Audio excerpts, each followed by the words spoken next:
Que o Senhor Jesus venha usá-lo com grande poder e que nós possamos aprender mais de Deus. Senhor Jesus, aqui está o teu servo, Pai.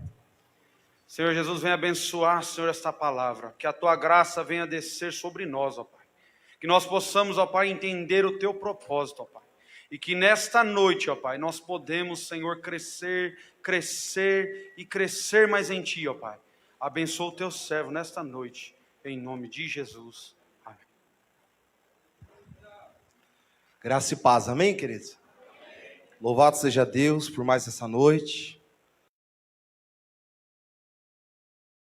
Noite de nós fazermos menção, sacrifício de Cristo por cada um de nós, ali na cruz do Calvário. Queria, antes de a gente abrir o texto, para a gente poder meditar na palavra que o Senhor colocou no nosso coração, compartilhar com os irmãos, com a permissão da pastora, que ontem nós e alguns irmãos da igreja estivemos na rua fazendo um trabalho de evangelização. Você que trouxe o seu agasalho, o seu par de meia que estava lá, você vestiu alguém na rua ontem, amém? Nós distribuímos quase 70 marmitex, porque umas 12 os irmãos ficaram com fome e acabaram comendo. Comida boa, pastora. É a comida que a gente come em casa. E aí o horário foi passando, já era... Mentira, irmão. Comida boa, comemos. Amém? Então os irmãos ficaram com fome, começaram a olhar para o marmitex. Eu falei, irmão, é do morador de rua. Mas pastor, já é quase meia-noite, vai sobrar. Eu falei, então janta. E jantar, irmãos, e o nome do Senhor foi glorificado ontem. Amém? Eu conversei com a pastora, a gente vai estar todo o primeiro sábado de cada mês fazendo esse trabalho, irmãos. Louvo a Deus pelos pastores que nós temos, que entenderam que a causa da igreja também é com as pessoas que estão lá fora. E nos abençoaram para a gente poder estar cumprindo o ID. Porém, gostaria de pedir a sua ajuda. Os irmãos que foram aí ontem perceberam que uma das coisas que eles pedem, sabonete, pasta, pedem isso. Então, para o próximo mês, juntamente com os agasalhos que os irmãos vão continuar trazendo, quem puder, traz uma pasta, traz um sabonete, um kitzinho de higiene. E a gente vai estar abençoando as pessoas que estão aí na rua. Amém? Você pode dar um glória a Deus por isso? Amém? Abra sua Bíblia comigo. O Evangelho de Jesus Cristo, segundo escreveu João. Capítulo de número 2. Queridos, eu subo neste altar nessa noite para pregar essa palavra para você, vencido pelo Espírito Santo. Porque quando a pastora nos mandou a mensagem para estar preparando a palavra para ministrar na sexta noite, a gente começou a orar, estamos vindo aí de alguns dias de oração, junto com os irmãos, e o Senhor, Ele colocou esse texto ao meu coração e transmitiu um sentimento dentro de mim.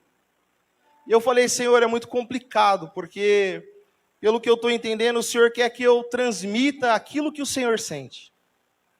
Então, eu subo vencido nessa noite, queridos, porque é uma palavra que ela vai mexer com nós. Amém? Ela vai mudar algo aonde precisa mudar lá dentro. E eu gostaria que você abrisse o seu coração, porque o Senhor, como todas as vezes, tem algo para a nossa vida. João, capítulo 2, versículo de número 12. Quem encontrou, diz assim o texto. E depois disso, desceu a Cafarnaum, ele e a sua mãe e os seus irmãos e os seus discípulos. E ficaram ali não muitos dias.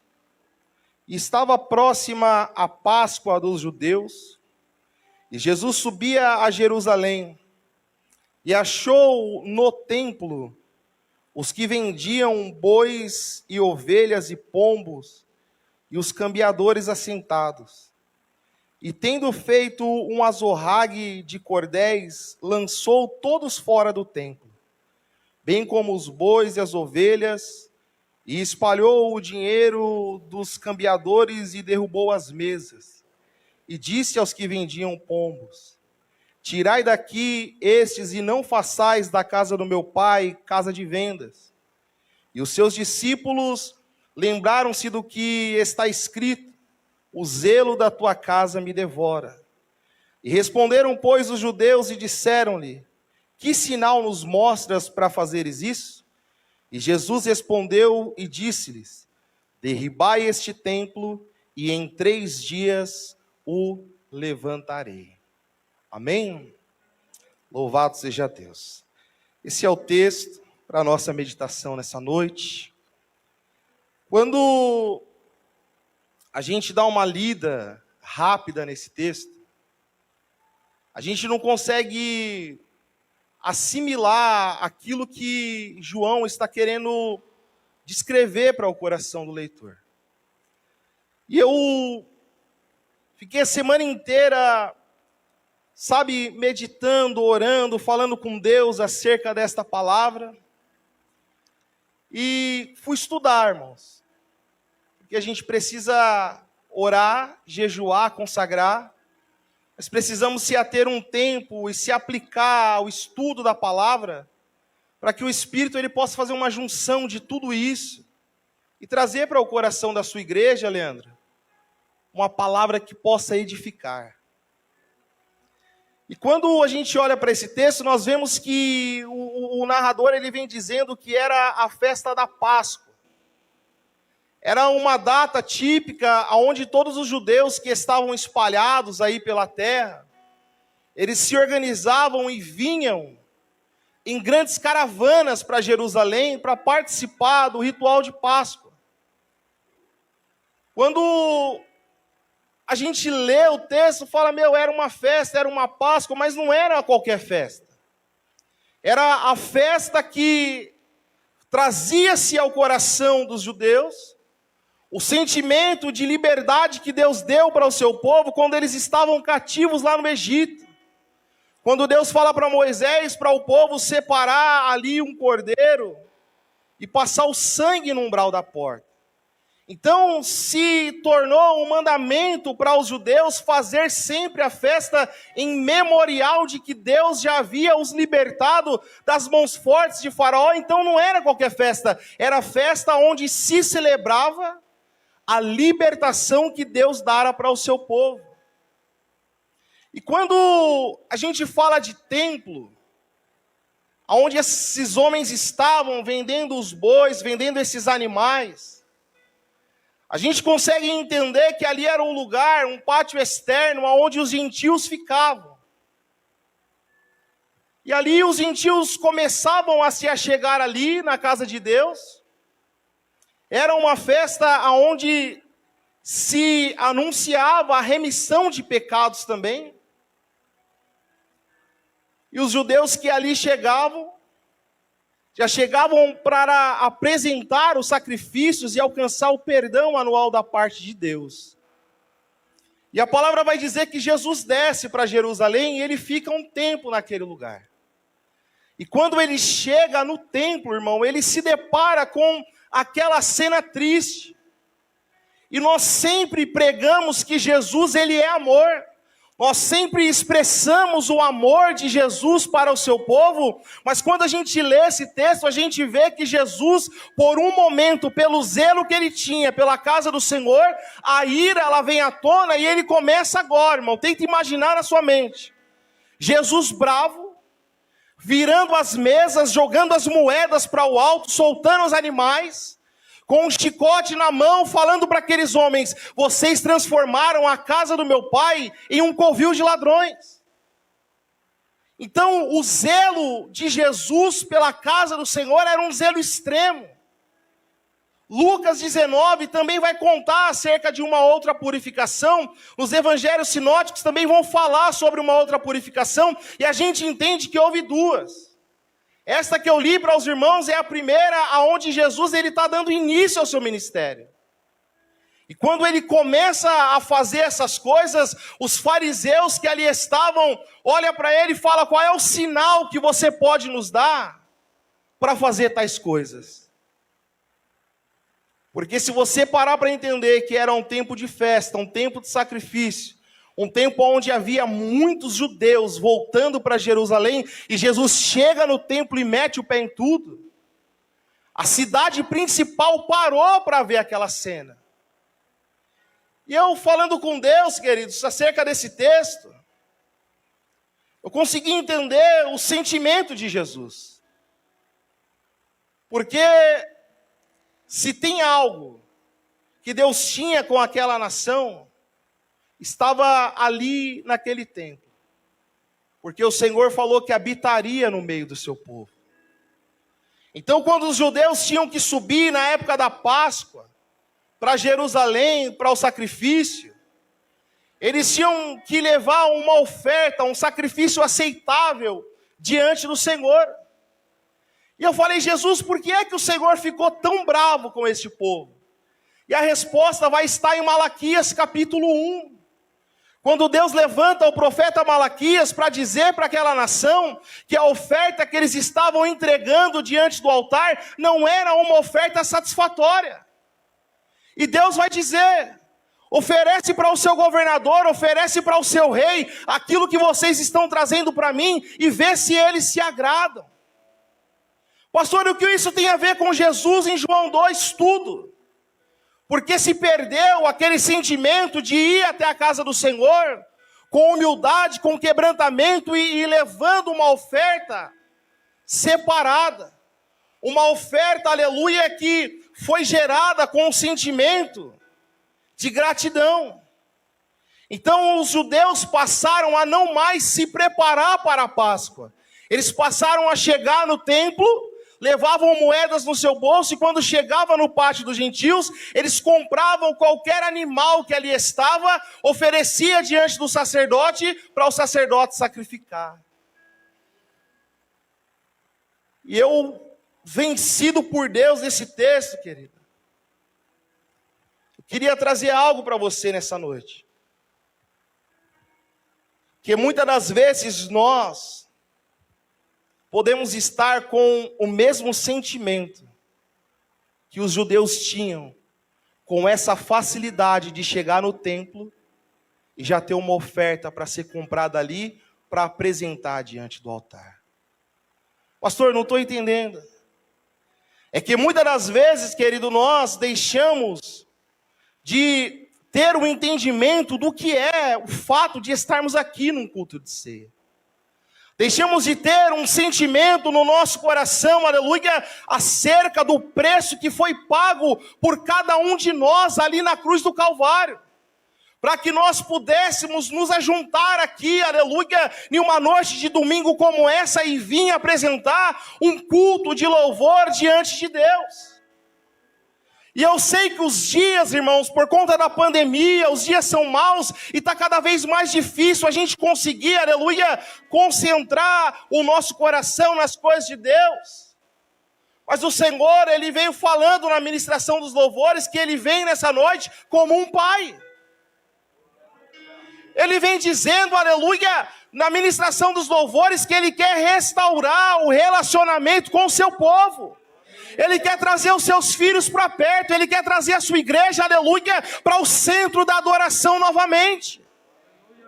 E o que Deus transmitiu, irmão, ao meu coração, é que nós precisamos pesar os nossos passos e o nosso coração, quando nós entramos das portas para dentro, principalmente em um culto como esse de Santa Ceia. Porque existem dias que a oferta, ela perde o significado. Chegamos diante do altar, chegamos diante da casa de Deus, nos assentamos diante da mesa e é como se fosse qualquer outra coisa. Menos, aleluia, um memorial da morte de Cristo por cada um de nós na cruz do Calvário. Quando o culto se torna apenas uma rotina. Ah, é quinta-feira, eu vou para o culto. É domingo, eu vou para o culto. Não, irmão, não é isso. É acordar de manhã e falar, Senhor, obrigado. Obrigado porque eu tenho saúde. Obrigado por ter morrido por mim na cruz do Calvário. Obrigado porque eu tenho fôlego e eu posso entrar na tua presença para te adorar, porque o Senhor se entregou por mim ali naquele Calvário. É acordar de manhã, irmão, vencido por um sentimento de gratidão.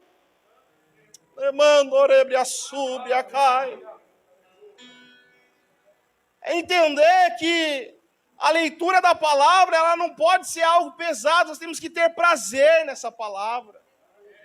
É entender que o fato de tocar um instrumento não é só tocar, irmão. É entregar uma oferta de louvor e de adoração diante de Deus. E Deus, ele vem dizendo, eu sou pai. E quando o filho, ele começa a trilhar outros caminhos que não é o propósito do pai, o que o pai faz? Ele fala, filho, não vai por este caminho. E o que Deus está querendo dizer para nós nessa noite? Que nós precisamos entender que aqui é o lugar de adoração. Aqui é um lugar de quebrantamento, aqui é um lugar de cura, aqui é um lugar de perdão, aqui é um lugar de restauração, é um lugar de renovo, aqui é um lugar de paz, aqui é um lugar, aleluia, onde a gente entra doente, enfermo, e a gente sai curado, porque o nosso Deus habita no meio do seu povo. Da Calamande Oredai. Ele habita em nosso meio, irmão. Se você na hora dos louvores, ainda que com pouca força, entregou um louvor diante de Deus, você sentiu o Espírito Santo se movendo dentro de você aí. Mas às vezes é tão difícil. Às vezes a gente entra aqui, irmão, e eu sei, cada um tem sua luta, cada um tem sua guerra. Mas eu quero dizer algo para você nessa noite. A alegria do Senhor é a nossa força. Quando nós, aleluia, decidimos ao invés, aleluia, de murmurar, se desesperar, e a gente entra na casa de Deus com o coração quebrantado, e a gente dobra o joelho e fala, Senhor, sozinho eu não consigo, as coisas estão difíceis, vem aqui, me socorre, me ajuda. A palavra diz que Ele é o socorro presente na hora da angústia. Então não há o porquê de a gente entrar em um culto de ceia ou em qualquer outro culto e não oferecer a Deus aquilo que vem de dentro, aquilo que sai lá da alma. Porque a palavra diz que Deus está à procura dos verdadeiros adoradores que adorem em espírito e em verdade. E adorar em espírito e em verdade não é só quando as coisas estão favoráveis. É adorar em tempo e em fora de tempo. Então o que foi que aconteceu com aquele povo? Eles perderam o foco.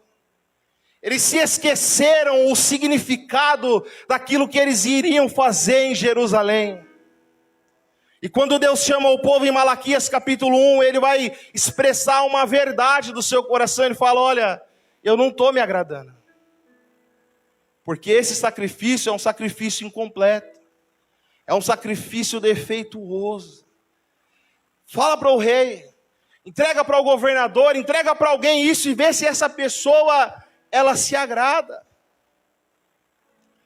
Então eu entendo que este lugar é o lugar de não dar a Deus aquilo que nos sobra. É o lugar de a gente entregar para o Senhor aquilo que a gente vem velando ao longo do dia dentro do coração. Sabe, às vezes nós não temos palavras para falar. Às vezes nós estamos machucados. Às vezes perdemos alguém que nós amamos e aí, de repente, as coisas elas ficam difíceis e eu entendo tudo isso. O Senhor, mais do que ninguém, irmão, entende tudo isso. Mas quando nós olhamos para a palavra de Deus, quando nós olhamos para aquilo que Deus Ele entregou por cada um de nós, Ele não entregou, irmão, qualquer coisa. Ele não trouxe um sacrifício provisório, não. Ele trouxe um sacrifício definitivo. Ele não olhou no céu lá e falou assim, eu vou pegar qualquer coisa e vou entregar para os meus filhos lá na terra, não. Ele olhou para o filho, ele olhou para o filho dele, o unigênito do pai, e ele falou, filho, é você. É você que eu vou entregar, é você que eu vou oferecer, é você que vai lá e vai resgatar a minha igreja de volta para mim. Ele do céu, irmão, nos deu o melhor que tinha lá. O melhor.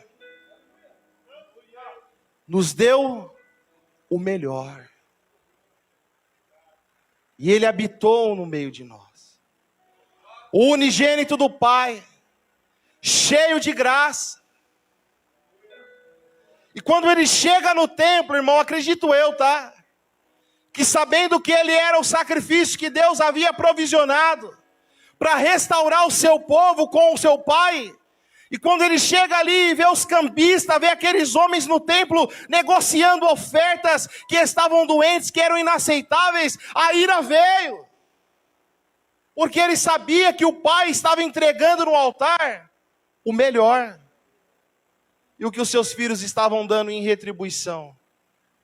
Aquilo que sobrava. Nós precisamos entender, irmão, que o nosso Deus, Ele é santo. Ele é majestoso, Ele é poderoso, Ele é digno de toda a honra, de toda a glória e de toda a adoração. E enquanto nós estávamos nessas campanhas de oração, o Senhor falava para mim, pastor, é que Ele tem algo fresco para derramar sobre esta igreja. Ele tem um vinho novo para trazer para os nossos corações. Ele tem um novo tempo, Ele tem uma nova história, mas primeiro o que nós precisamos compreender? Que aqui é o lugar, aleluia, de andar em santidade, andar em novidade de vida, andar em lugar de entrega total e absoluta diante do altar. Porque se hoje a mesa está posta, e nós podemos se assentar e fazer parte do seu corpo e do seu sangue, é porque um dia, o Filho, Ele foi moído e transpassado por cada um de nós. A leitura oficial vem dizendo que Ele era alguém do qual as pessoas simplesmente viravam as costas, um homem de dores, experimentado no trabalho. E aprove o Pai moê-lo e entregá-lo, e pelas suas pisaduras nós fomos sarados. Sabe, às vezes você está aqui, querido, nessa noite, vivendo uma vida com Deus, um relacionamento superficial. E Ele vem dizendo, não é o que eu quero, não é o que eu tenho. Quando eu entreguei o meu filho por cada um de vocês lá naquela cruz, o véu rasgou do alto a baixo e todos nós agora, nós temos livre acesso à sala do trono. Nós temos esse privilégio, irmão, o mundo não tem. O homem mais rico do mundo, se ele for ímpio, ele não pode ter. E dinheiro não compra. As coisas dessa terra não compra aquilo que o Senhor preparou para nós, os que cremos.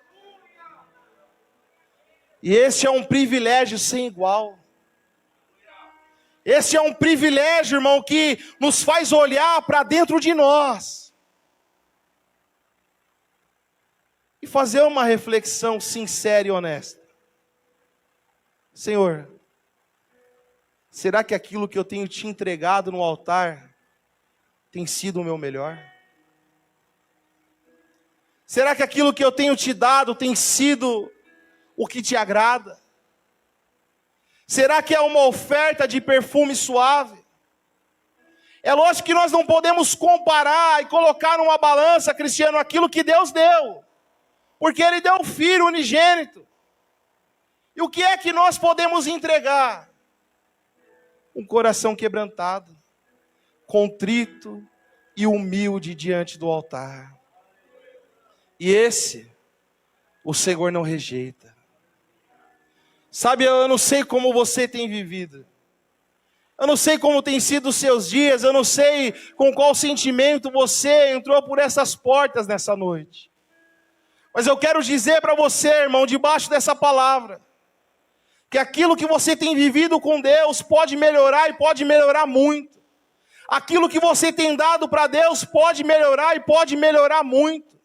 o seu relacionamento com Ele pode ser mais profundo, pode ser mais íntimo, pode ser mais sincero. Porque a igreja, ela é a reserva moral. A igreja é a última trincheira para que o mal não entre nas famílias do mundo afora. Nós estamos incumbidos de ser a luz desse mundo e o sal dessa terra. Sobre nós repousa uma grande responsabilidade. E quando Jesus ele estava em seu ministério na terra, as pessoas que se aproximavam deles, que eram pecadores normais, ele sempre respondia com amor, com mansidão, com benevolência. Mas quando os fariseus se aproximavam, ele só tratava os fariseus com palavras duras. E a palavra fariseu significa separado. Eram aqueles que deveriam deter a verdade, viver a verdade, ensinar a verdade. Porém, eles só ensinavam a verdade, mas não queriam viver a verdade. E Jesus os chamava de sepulcros caiados. Você sabe o que é um sepulcro caiado? Está dizendo, olha, vocês são muito bonitinhos por fora, mas eu sei a verdade que existe aí dentro. E eu quero mudar. Eu quero tratar. Eu quero sarar, eu quero curar, eu quero moldar, porque a obra que eu comecei eu não faço pela metade, eu vou ir até o fim. Mas somos nós que muitas das vezes queremos fugir do processo. Queremos, irmão, sair das mãos do oleiro. E queremos viver uma vida natural, irmão, esquece, não tem como mais. Você já foi contagiado por essa graça salvadora, pela bondade e pela misericórdia de Jesus.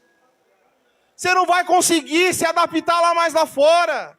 Você não vai conseguir voltar a ser quem você era, não vai. Porque você já sabe que existe uma verdade aí dentro, que quando você está desesperado querendo caminhar para outra direção, ela pulsa mais forte com a batida do seu coração e te traz para perto de Deus novamente. E então Jesus ele tratava os fariseus dessa maneira. Porque quando ele chega na casa dele, o zelo dentro dele, um sentimento de olhar o templo, que estava ali jogado às traças, porque o que eles queriam receber o dinheiro dos impostos, eles queriam trocar as moedas, eles queriam sacrificar qualquer coisa. E Jesus, com esse sentimento, irmãos, ele vai meter o pé em tudo e vai falar assim, isso aqui está errado. E os fariseus vão dizer, e qual é o sinal para você fazer tal coisa? Trazendo para nós os dias de hoje, olha, nós somos os mestres da lei, nós somos os doutores da lei, somos nós que estamos administrando o templo. Qual é o sinal que você nos dá para você vir dizer que tem uma autoridade maior que a nossa? E eu acredito que Jesus bateu no peito e falou, derribai esse templo, e em 3 dias eu o levantarei de volta. E os fariseus disseram, demorou 46 anos para ser construído. E você fala que em 3 dias você vai levantar, mas todos nós aqui sabemos que ele não estava falando de um templo construído por mãos humanas. Estava falando de si mesmo. O unigênito do Pai, um mistério que estava escondido que veio. E agora, essa palavra ela se aplica para a nossa vida. 2 Coríntios capítulo 4, fala que temos, porém, um tesouro guardado em vasos de barro. Bom, qual é o tesouro que o Senhor Deus depositou dentro de você como penhor de uma herança maior? Nós temos um tesouro dentro de nós que eu já falei que dinheiro nenhum compra. Deus, ele não habita mais ali naquele templo em Israel, não habita lá, não está lá. Ele decidiu agora habitar dentro de nós. E quando a gente entra em um culto, e nós sacrificamos aquilo que nós queremos e não aquilo que deveria ser sacrificado, é o próprio Deus que está dentro de nós, recebendo o sacrifício que nós não queremos dar por excelência.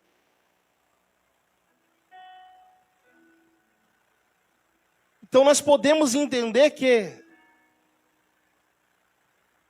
o altar não é aqui. O altar agora é aqui. E aquele que recebe no nosso altar está dentro de nós, esquadrinhando o nosso coração. E Ele sabe, irmão, quando a gente poderia ter feito melhor. Ele sabe quando a gente poderia ter dado o nosso melhor. E Ele não nos acusa, não nos julga, não nos aponta, mas Ele tenta nessa noite, através dessa palavra, trazer esse sentimento para nós. De que nós precisamos crescer em graça. Nós precisamos cultivar o nosso relacionamento diante dEle. Para que possamos viver uma amizade mais profunda e mais intensa.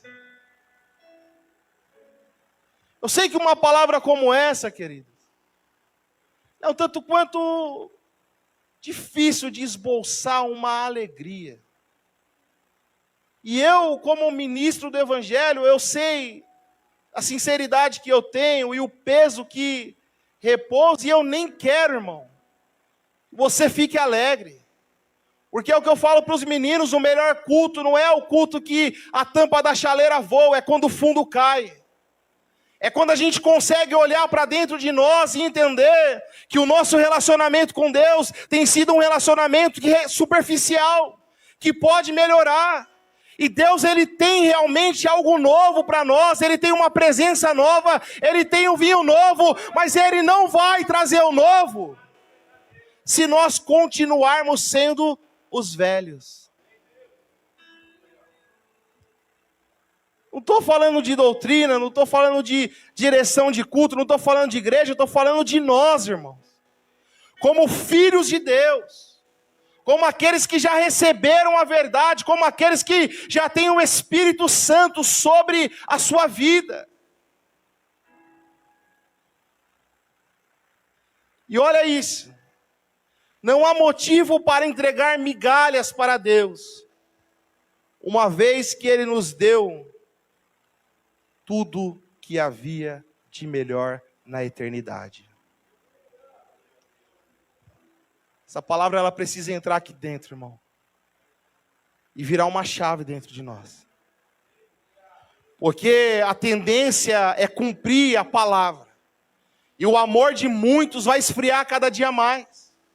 Cada dia mais não vai ter sentido mesmo participar de reuniões, participar de culto, mas isso não precisa ser comigo e com você.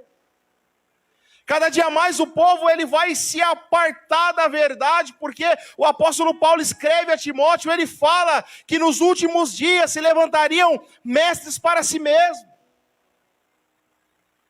E esses mestres pregariam somente o que o povo queria ouvir. Mas eu louvo a Deus por essa igreja, irmão, porque aqui nós podemos falar com a sinceridade, no coração, aquilo que Deus nos deu. Porque todas as vezes que me chamaram para subir nesse altar, para compartilhar uma palavra, ninguém nunca disse para mim, pregue isso ou pregue aquilo. Sempre me disseram, deixa Deus falar através de você. Porque quem prega a verdade, quem ensina a verdade, não teme o que o ministro vai transmitir para a sua igreja. Nunca disseram, irmão, para mim, prega isso ou prega aquilo, não, simplesmente disseram, pregue. E eu queria, irmão, humanamente falando, ver vocês aí voando no poder. Mas o que Deus quer fazer em nós essa noite, é fazer com que a fonte, que Ele falou para aquela mulher samaritana em João 4, ou 5, se não me falha a memória, que essa fonte ela comece a produzir dentro de nós. uma água que vai jorrar para a vida eterna. E quem bebe dessa água nunca mais torna a ter sede. Ele quer nos levar, irmão, para algo mais profundo, para um culto mais sincero, para uma vida com Ele mais reta. Porque ceia é lugar de pregar a cruz, é lugar de fazer o Filho de Deus entender que o preço maior já foi pago pelo Pai.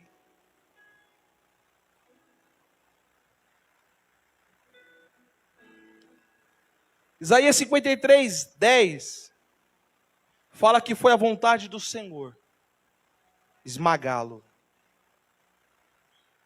Coroa de espinho. E ele não se importou com isso, irmãos. Os cravos nas mãos. E ele não se importou com isso. Cravos nos pés. E ele não se importou com isso. Ele caminhou na Via Crucis, irmão, com uma cruz pesada, e ele não se importou com isso. Ele foi transpassado do lado, e ele não se importou com isso. Quando ele estava lá, ele disse: Pai, está consumado, a cédula do pecado eu rasgo agora, e se cumpre João 3,16, porque Deus amou o mundo de tal maneira, que deu seu Filho unigênito, para que todo aquele que nele crê, não pereça, mas tenha a vida eterna. Que manduribi calabadara sobre beregai. Eu não consigo, irmão, olhar para a cruz e continuar da mesma maneira. Eu não consigo olhar para a cruz e ser o mesmo cristão, frio, gélido, aleluia, desinteressado, não. Porque essa cruz, ela é a evidência maior de que eu não sou ninguém, de que eu não mereço nada, mas mesmo assim Ele me amou com um amor que ninguém jamais vai saber explicar, e esse amor está aqui nessa noite, convidando você, vem para a cruz, que eu quero restaurar a nossa comunhão.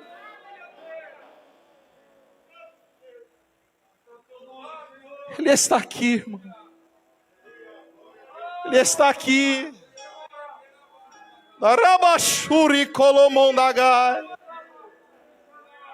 Ele está aqui te chamando. Volta a orar como antes, volta a buscar como antes. Se lança na minha presença como antes. Desenterra os talentos nessa noite. Ei, o caminho está aberto, irmão. O véu rasgou do alto a baixo.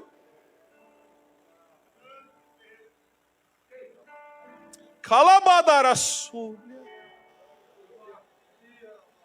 Ele tem algo fresco e novo, irmãos.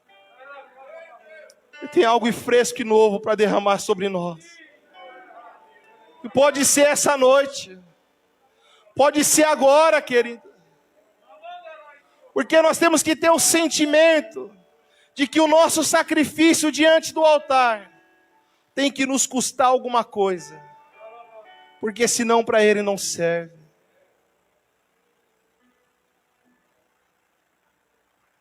Permissão do pastor, se coloca de pé.